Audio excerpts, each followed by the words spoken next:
соткос од неговиот текст, дека во таа книга јас навистина вложив голема концентрација да не биде песната прозаизирана, да не повлекува нарацијата многу од ритамот, да остане песната каскадна, да звони и да звечи, но таа истовремено и да кажува.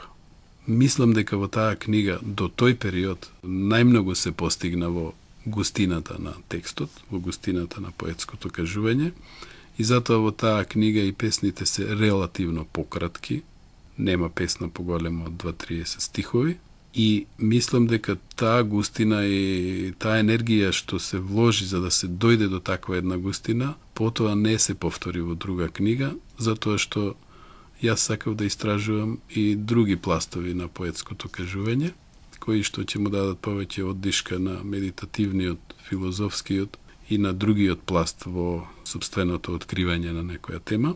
И она што остана во молитвен веј, мислам е дека таа известна херметичност, но доволно откриена за да не биде неразбирлива.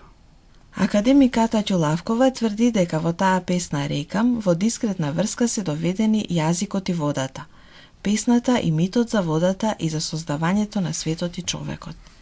На дискретен начин се повикува и гледиштето или теоријата за песната и нејзиниот николец во заносот на вдахновението, во висшиот свет. Песната зафаќа духовно семе во допирот на се друго што постои пред неа, пред да биде таа. Таа е и чинни плод на сплотување, комуникација и страствен диалог меѓу два света, меѓу свештениот и светиот, духовниот и сетилниот. Каква е врската меѓу овие два света? Токму во оваа песна можем да ја согледам онаа линија на диалог со песната што ја споменавме подолу во нашиот разговор. Ако не ви пречи, е веќе еден мал откос од неја, бидејќи успеав во моментов да ја отворам. Од реката низок тон, излезен од мрестот, се качува, во роса на мовната плови, во устата се свалува, одрон, рекам, сина гргорлива сол, рекам, резе преклопено на устијата. И ви реков за песната еднаш, со молеж не доаѓа, ниту со милост и жестокост.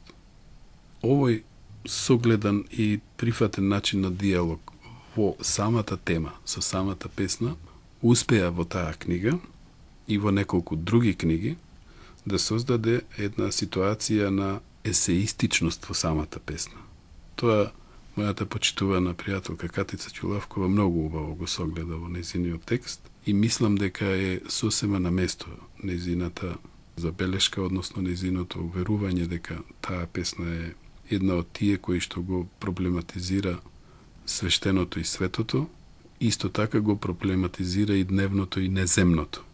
Од тој аспект, оваа песна беше толкувана и коментирана на тој начин и мислам дека ми до денес со таа синтаг, односно со тој збор рекам, мислам дека покрив во поетско и поетолошко рамниште известно, покривање на еден термин, односно откривање на еден термин кој што мислам дека е важен и за традиционалната песна македонска, и за народната поезија, но и за модерната македонска поезија.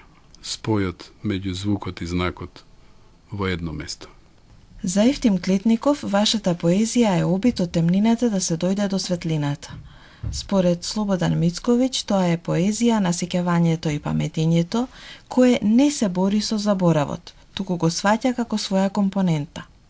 Петар Т. Бошковски вели дека одлуки на вашата поезија се истанчениот лиризам, ненаметливоста, суптилната мисловност, како и економичниот израз исчестен од надворешни украси, но затоа многу сте чувствителен во поглед на лексичкиот избор кој е со мера осенчуван во говорниот идиом. Процесот кој се одвива во песница е под знакот на динамична рамнотежа. Разнишаните односи се заоструваат до бурна рамнотежа, за потоа си да си дојде на своето место во едно универзално рамновесие. Но остриот поглед на поетот забележува како пак демне поттикот на новото бранување. Професор Ферид Мохич тврди, неговата поезија не е интимна, таа ја пишува автобиографијата на човештвото. Неколку мина критичари ја определуваат вашата поезија како дискретна. И точно е. Таа не грми како песните на Радован Павловски, ама сепак оваа определба ми се чини недоволна за вашата поезија, поради тоа што во неа забележувам длабоки, интензивни чувства и немери. Се согласувате ли со вашите критичари? Да, главно со повеќето што сега ги